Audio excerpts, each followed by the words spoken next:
Interim order आया है उसको लेकर, तो उस पर आपकी प्रतिक्रिया चाहिए। देखिए, जैसे आपको पता है सरकार ने हमें जो गारंटी दी थी कि एफआईआर सारे जितने फाइल हुए हैं अभी तक छात्रों के खिलाफ, प्रोटेस्टर्स के खिलाफ, वो सारे वापस लिए जाएंगे और फ्यूचर में भी कोई भी एक्शन नहीं होगा किसी भी प्रोटेस्टर के खिलाफ। सिर्फ दिल्ली में नहीं, कोई भी भाजपा रूल स्टेट या जो एनडीए गवर्नमेंट के स्टेट्स है वहां पे ये गारंटी हमें दिया गया था सैटरडे को पूरे देश भर के सामने। अब उसमें डेडलाइन था आज का, ट्यूसडे का, तो अभी भी थोड़ा कुछ घंटे बचे हैं ये डेडलाइन का एक्सपायरी तक का। अभी तक हमें वो आश्वासन पूरी तरीके से सरकार से रिटर्न में नहीं मिला है। बहुत सारे स्टेट्स, कुछ स्टेट्स है जैसे कि बिहार और असम जहां पे एक नोटिफिकेशन निकला है इसी गारंटी का, एंड उसके बाद आज के दिन में कोई भी स्टेट्स में या यूनियन गवर्नमेंट के तरफ से ऐसा कोई रिटर्न गारंटी अभी तक हमें नहीं मिला है। आज शाम को सरकार के जो रिप्रेजेंटेटिव्स हैं उनसे मैं मिलने भी गया था, उनका इनविटेशन आया था। उसमें उन्होंने मुझे सुप्रीम कोर्ट का एक ऑर्डर दिखाया जिसमें जो डायरेक्शन नंबर 4 है उसमें लिखा हुआ है कि जो एफआईआर एग्जिस्टिंग है उसमें इन्वेस्टिगेशन फर्दर चल सकता है।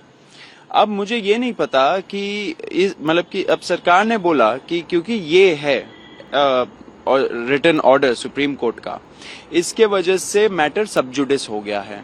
मैंने बोला आप लोग गारंटी देंगे रिटन में या नहीं देंगे? अभी तक उनके तरफ से कोई जवाब नहीं आया है। तो मैं यही बताना चाह रहा हूं सरकार को कि आप बहुत बड़ा विश्वासघात करने जा रहे हो देश के युवाओं से। हम लोगों ने डिक्लेयर किया है कि हमें ऐसा कोई भी ऑर्डर जिसमें जो हमें एक गारंटी दिया है सरकार ने उसका उल्लंघन हो, वैसे कोई भी ऑर्डर या कोई भी डिसीजन स्वीकार नहीं है। छात्रों को जो आपने वादा किया था वो वादा आप रखिए, एंड हम चाहते हैं कि आगे भी चल के अगर कोई भी डिसीजंस होते हैं छात्रों के हित में अगर आप लेते हो और अगर आपने उसको प्रॉमिस किया है तो वो आप रखिए।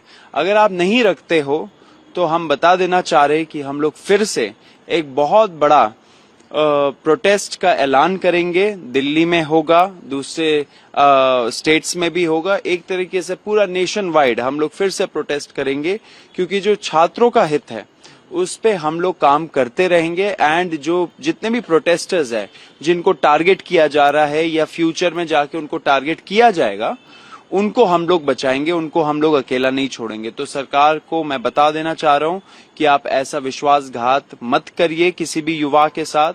आपने जो वादा किया है वो आप फुलफिल करिए।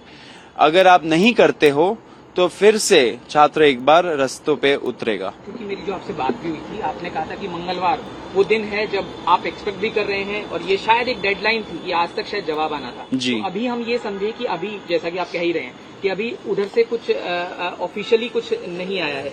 और एक सवाल अब क्योंकि मेरे मन में अब जहन में है, ये सभी पूछेंगे कि आपने कहा कि दोबारा प्रोटेस्ट की तरफ जाएंगे, तो क्या उसकी कोई रूपरेखा तैयार हो रही है? क्या उसको लेकर कुछ? देखिए, बिल्कुल होगी रूपरेखा। तैयार होगी या नहीं होगी वो सरकार के हाथों में है। अगर सरकार हमारी जो अश्योरेंसेज है वो फुलफिल नहीं करती तो हम लोग रूपरेखा भी बनाएंगे एंड रोड पे भी आएंगे। मैं ये भी बहुत क्लियर कर देना चाहता हूं कि जो सुप्रीम कोर्ट का ऑर्डर है उसमें कहीं ये नहीं लिखा है कि सरकार एफआईआर को विड्रॉ नहीं कर सकती।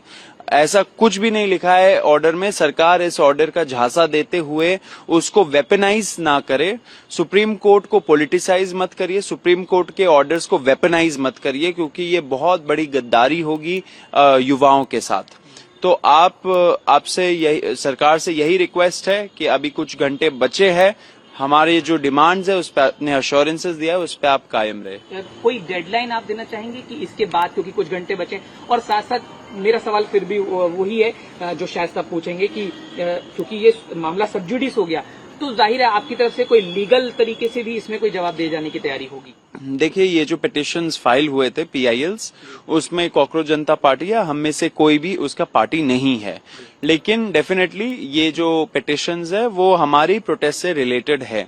अब सुप्रीम कोर्ट को भी समझना चाहिए कि कैसे उनके ऑर्डर का दुरुपयोग होता है। दिल्ली हाई कोर्ट का आपने देखा ही था, जैसे सोनम वांगचुक जी को उठा के ले गए थे, उन्होंने कोई मेडिकल एडवाइस हम लोग को नहीं दिखाया, कोई लीगल प्रावधान नहीं दिखाया, बस ये बोल दिया कि दिल्ली हाई कोर्ट का ऑर्डर था, लेकिन ऐसा कोई ऑर्डर नहीं था। तो सरकार अक्सर कोर्ट का ऑर्डर का झांसा देते हुए उसको वेपनाइज करके, उसको पॉलिटिसाइज करके उसका इस्तेमाल करती है अपने स्वार्थी लाभ के लिए।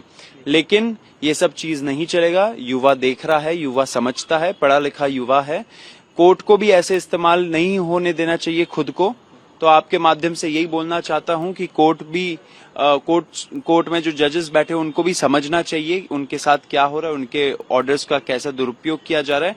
एंड सरकार से भी हम बोलना चाहते हैं कि अगर आप नहीं मानते हो, अगर आप अमल नहीं करते हो आपके गारंटीज पे, तो हम लोग फिर से रोड पे उतरेंगे। एंड इस बार जब उतरेंगे तो पूरा जवाबदेही लेके जाएंगे। एक आखिरी बस संक्षेप में कि चर्चा चल रही है उस बिल पर, एंटी पेपर लीक बिल पर संसद में, तो आप कैसे देखते हैं? बहुत अच्छी बात है, सब चीजों पे डिस्कशन होना चाहिए। जो सरकार अगर कुछ प्रावधानों को स्ट्रेंथन कर रही है वो अच्छी बात है। मैं ये भी चाहता हूं कि जो पुलिस ब्रुटैलिटी हुआ 20 जुलाई को, उस पे भी चर्चा होनी चाहिए, उस पे भी जवाबदेही फिक्स होनी चाहिए। सब तरीके का चर्चा स्वागत है उसका।